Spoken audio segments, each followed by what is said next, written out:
Welcome friends to the course Marketing Research and Analysis. So, in the last lecture we had started discussing about data purification, and I had explained the importance of data purification. Why should a researcher understand it properly, and if he does not understand, what happens?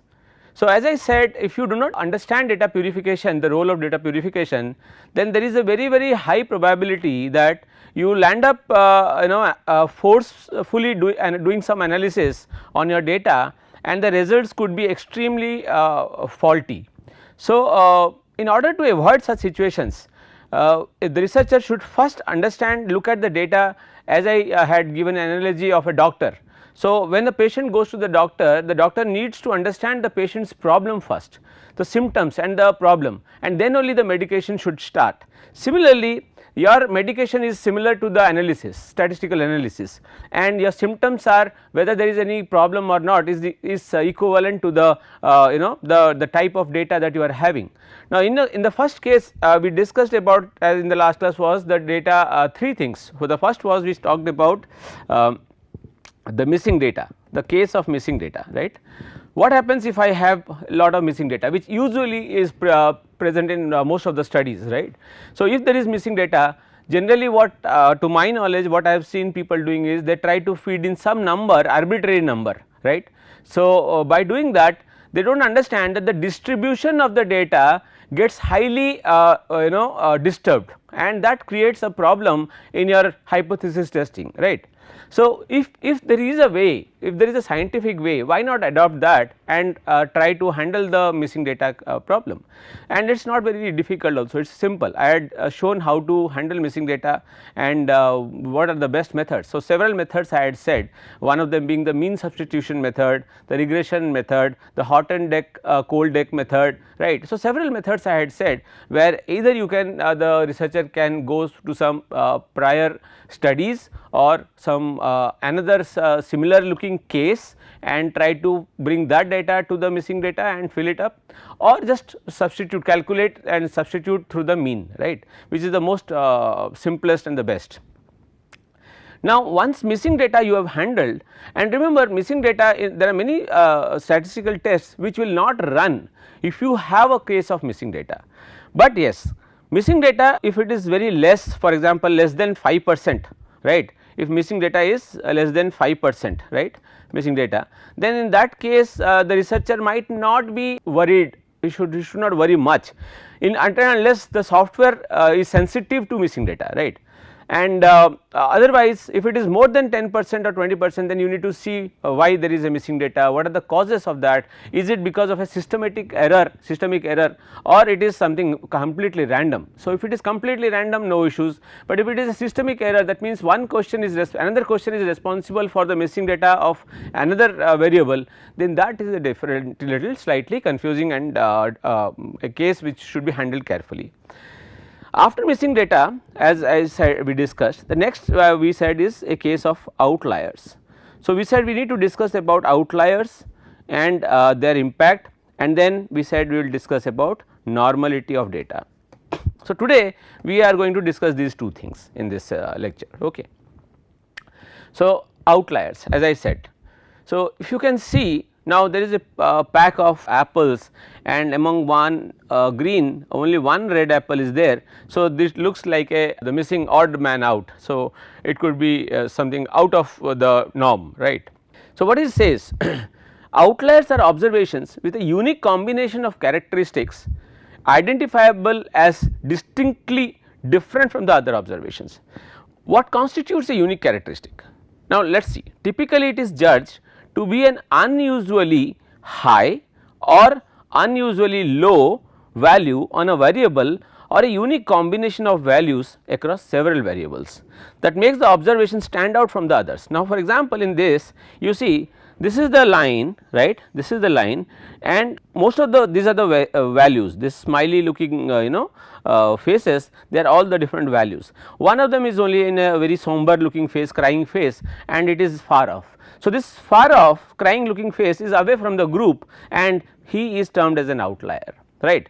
So, If all the other data are on the line or close to the line, that means there is no problem, that is a good condition, right. But if it is far off, then it can be termed as an outlier, and if it is an outlier, then as it said, it could be a usually high or it could be a usually low value, whatever, then that will have certain statistical effects on your study, right. In assessing the impact of outliers, we must consider the practical and substantive considerations. What are they? From a practical standpoint, outliers can have a marked effect on any type of empirical analysis, as I just now said, right.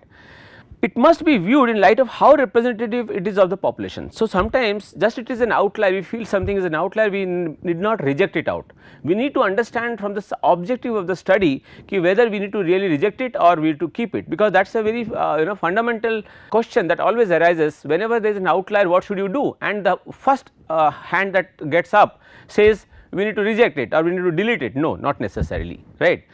So, the point is, you can see this is a decision boundary, as it shows these are the normal patterns and this is an outlier, right.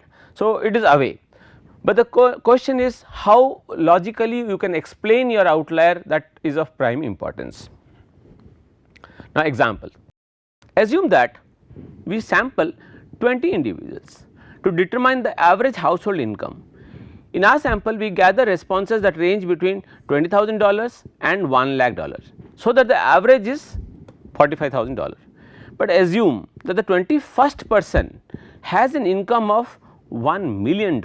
Now, it can be possible if you include Bill Gates, if you include somebody like Mukesh Ambani, so it can obviously be a very high income.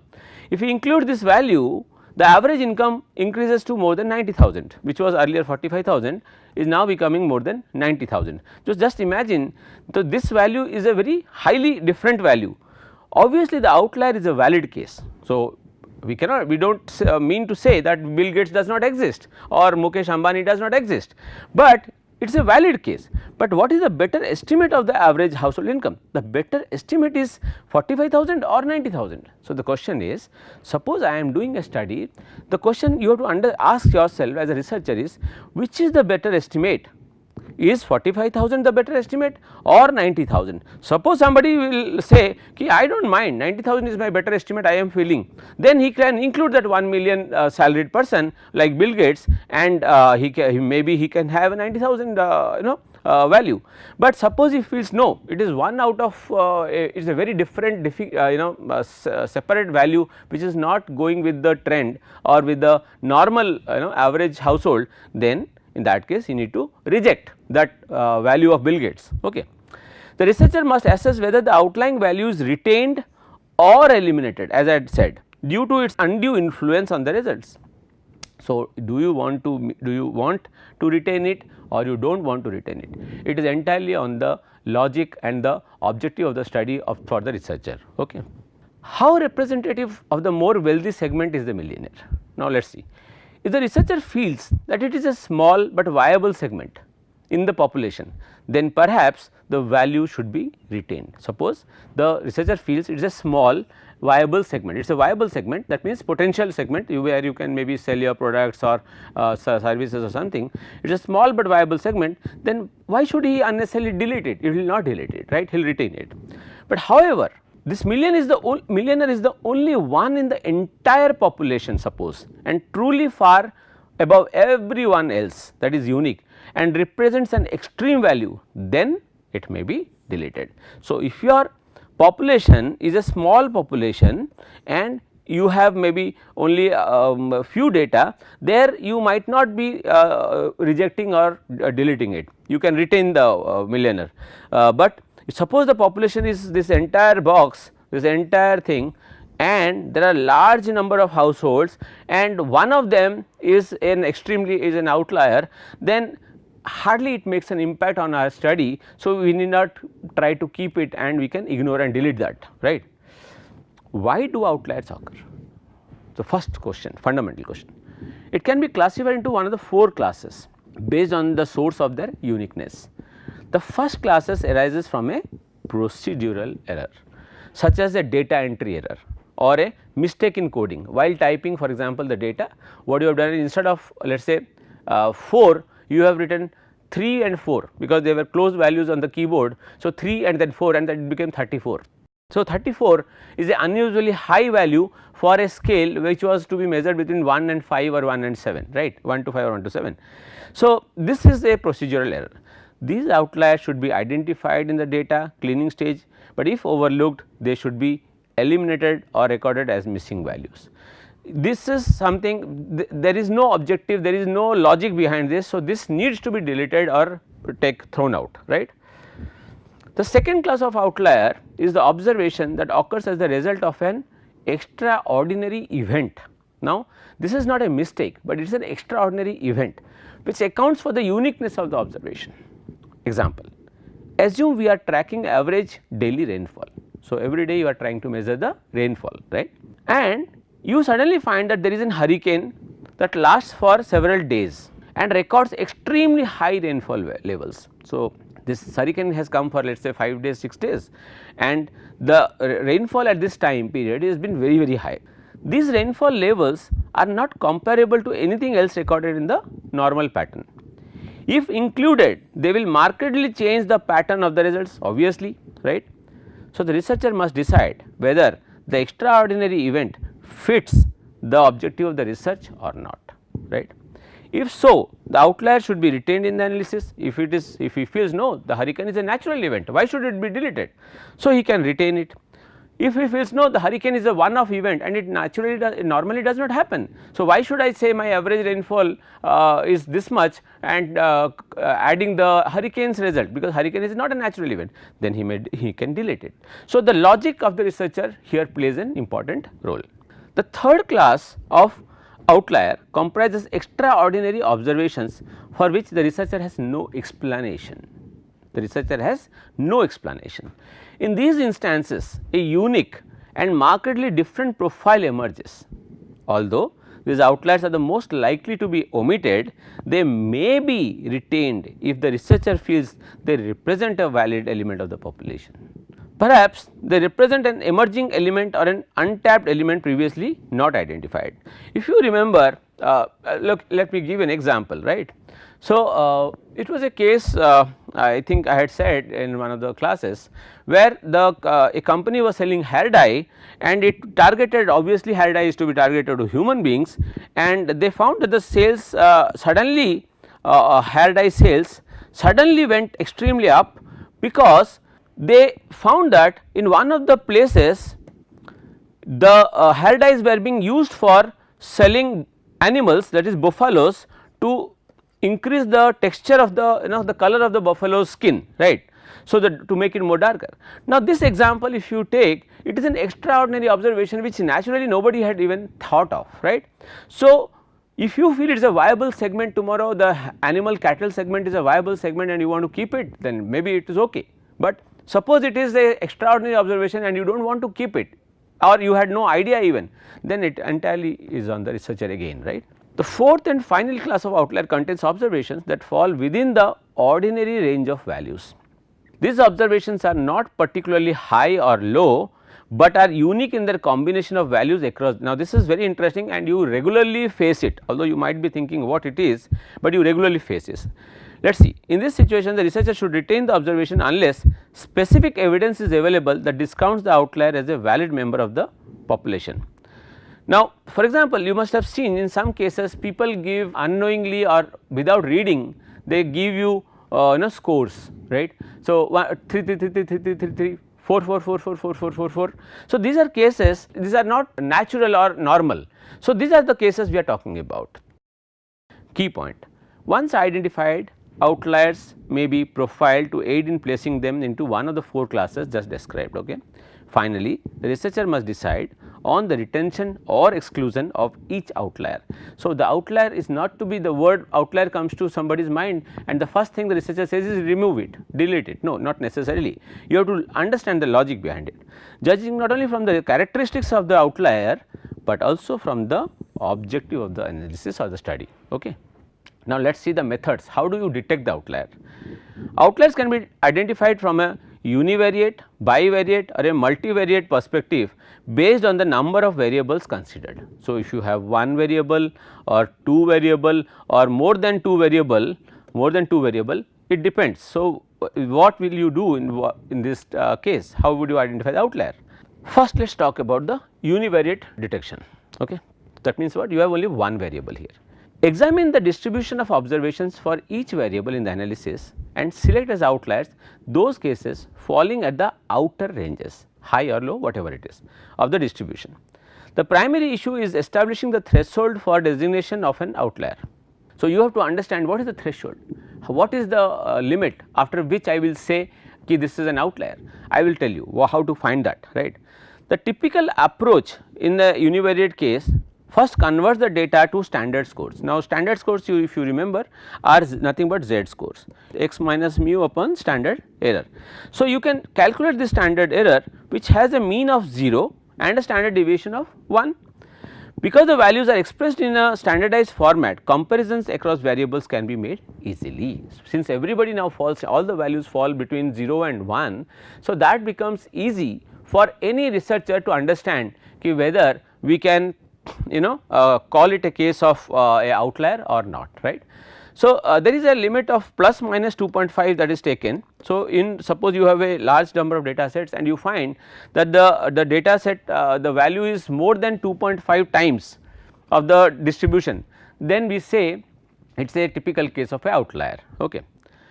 Now, one best way is to in SPSS I will show you is through the box plot. Now, what is that box plot, how to do it, I will show you. To detect outliers on each variable, just produce a box plot, a graphical method, right. How do you do that? Go to chart builder, I have written also. Outliers will appear at the extremes and will be labeled as in the figure. One can figure given below. So, one can go through explore and analyze and check for outliers too. There are two methods I have said, one is through the graphical, the other is one can go through explore. If you remember, go to SPSS, analyze and then explore there, analyze and check for outliers, right. If you have a really high sample size, then you may want to remove the outliers, but if you have a small data set, then it is you have to think about it. If you are working with a smaller data set, you may want to be less liberal about deleting records. Obviously, you have less sample size. Now, how do you calculate? What is the formula? The formula for calculating outliers is this. What is Q3? The third quartile, right, or the 75%, right. What is Q1? The first quartile. So, when you calculate the interquartile range IQR, right, interquartile range. So, we say this is the Q3 minus Q1, correct. So, multiplied by 1.5 or 2.2, that is a debatable thing which I will tell you. At the moment most of the books you will find they are talking about 1.5, right. And if this value gives us the outliers. So, you will see in the next slides. However, this is a trade off because outliers will influence small data. This is because you see although we say in a small data set you cannot remove the outlier because already there are less samples, but the problem is more in a smaller data set because in a smaller data set the influence of an outlier will be much larger than that is possibly that can happen in a larger data set. So, anyway that is a trade off you have to as a researcher think about it. Now, how do you calculate? Let us see this case. This is the example, let the data it is saying range between, these are the data of some data given to you 199, 201, 236, 269 and goes on. N is equal to 11, 1, 2, 3, 4, 5, 6, 7, 8, 9, 10, 11, right. So, let us find out the median, the middle point. The median is 11 plus 1 by 2, 6th term. So, the 6th term is 1, 2, 3, 4, 5, 6, right. So, 6th term is my median. Now, how do you find the lower and the upper quartile? The lower quartile is the first quartile, first, second, third, fourth, there are 4. So, 1 by 4 into this. So, that gives me the third term. So, what is the third term here in this case? 236, right. Similarly, you have to find the upper quartile 3 by 4 because 75% as I said. So, into 9th term. So, 9th term is 301, right. So, 301. Now, the interquartile range is Q3 minus Q1 as I had told you. So, 301 minus 278 is equal to 23. So, IQR is equal to 23. So, now what is the lower limit? The lower limit is Q1 is the, suppose this is the upper limit, this is the lower limit. So, lower limit that is the Q1, this is Q1, this is the median. So, this is the Q3, right. So, this one minus 1.5 times the IQR. So, 236 in this case minus 1.5 into 23 is the lower limit. So, if any value falls below 201.5 then it is a case of an outlier. Is there any value here? Yes, this is a outlier, this is a outlier. 199 and 201 both are less than 201.5. Okay. But is how do you find the upper limit now? Now Q3, so this is the Q3 plus 1.5 times the IQR is equal to 301, you had already found out 301 plus 1.5 into 23. So 335. So is there anything beyond 335.5? Now yes. So this is the one. So ahead of 335.5 upper limit. So okay, right, so something like that. So 335.5. So now you are able to find out that through this is the simplest formula to calculate outliers with, if you do not want to use anything, nothing. So just use this method and calculate the outliers. Okay. Now this example, how do you see this? Now see, so the this is the interquartile range, correct. So 1.5 times the interquartile range is the maximum value. So the upper limit, 1.5 the IQR in the minimum, the negative side is this one. Anything falls beyond this side and this side are the outliers. So in this case that is what we did, 201.5 and 335.5, clear. Another type of outlier is an unengaged respondent, which I was talking about in the fourth case, right. Sometimes respondents will enter this 3333333 for every single survey item. Your participant was clearly not engaged, that means he has not even seen what you have done, and the responses will throw off your results, right. Other patterns indicate of unengaged respondents are 1 2 3 4 5 1 2 or 1 1 1 5 5. So how do you deal with this problem? This is a very classic case which usually we all face, because people sometimes they do not honestly fill the questionnaires or give the responses. So that becomes a usual problem, right. And out of all the problems in outliers, I think this is the most serious problem, right. There are multiple ways to identify and eliminate these unengaged respondents. How do you do that? First, this is very interesting, you see, include attention traps. Now what is an attention trap? Now see if the participant answered reverse coded questions in the same direction as normal. Now this is very very important. So if you make a questionnaire to check the validity of the respondent or whether the seriousness of the respondent, you can do this. For example, if the respondent strongly agree to both of these items, then they were not paying attention. Now what are the questions? I am very hungry. Let us say you asked, I am very hungry, or how hungry do you feel? The is a case of a doctor, the doctor asks this patient, how hungry do you feel? Now suppose he feels, I strongly feel very hungry, and on the other question the doctor again asks, I do not have an appetite, much appetite nowadays, suppose, and suppose here also he is feeling strongly agree. That means what? Either he is correct in this one or he is correct in this one, and that shows that he is actually correct in none of them, because he is not interested, he has not read even the question properly, right. So this is a very nice way of understanding the respondent's behavior. Okay. Now this was a first case was univariate, right. So I can even show you on a box plot how to do that. So you can go to this graph, correct. Now you can see this chart builder, correct. So do not worry about it, it just asks you to keep your variables intact, correct. So now scan data. Okay. So now let us say you want to do a box plot, correct. So this is a simple box plot, this is a clustered box plot, right. So I want to do a simple one, right. So I think you can just drag it here. Okay. So this is a simple box plot. Now I want to know price flexibility, which is, remember always when you do a box plot or anything, you should always keep your dependent variable which you are wanting to measure, right, in the y axis, because it is the y, right, and in the x axis maybe we want to see whether firm size affects the price flexibility. Now what you can do is, you might remember, forget it tomorrow, so you can give just a name to that. So just give a name, you can here write price flexibility across firm size, for example. Okay. Now what you do is just click OK. Now if you can see this box plot, there are two things showing here, right. One is for small firms and the large firms. The firm size was small firms and large firms. So in small firms In large firms you see there is no case of a missing data, but in small firms there is a case of missing data. There are 3 missing data for example you can see here, right, which fall below the lower quartile range, the lower limit, right.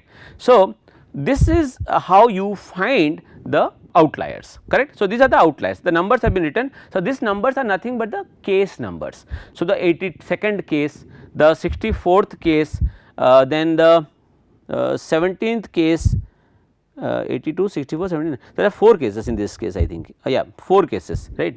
So, 17 and 93. So, these are the my cases of outliers. Okay. Now, the second case is a bivariate detection. Bivariate detection is not usually not that good because it has its own problems. Let me still explain. In addition to the univariate assessment, pairs of variables can be accessed through a scatter plot, right. So, cases that fall markedly outside the range of the other observations will be seen as outliers. Okay. But what is the drawback? The drawback is, suppose you have 10 variables. So, how many pairs are possible? Now, n into n plus 1 by 2. So, that is equal to 10 into 11 divided by 2. So, sorry, n into n minus 1, this is not n plus 1, n minus 1. So, 10 into 9 by 2. So, that is equal to 45.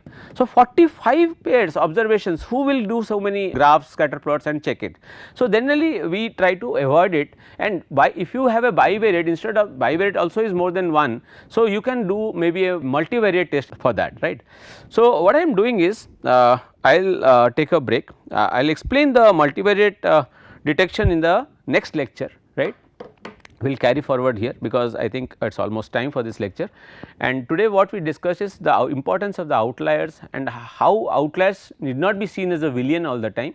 It need to be understood, and the logic of the researcher should be prevalent in deciding whether the outlier should be rejected or should be maintained, retained in the study, right. So, in the next lecture I will continue from here and we will go into the multivariate detection, where I will talk about the Mahalanobis distance method, which is used to measure check outliers. Okay. Thank you so much.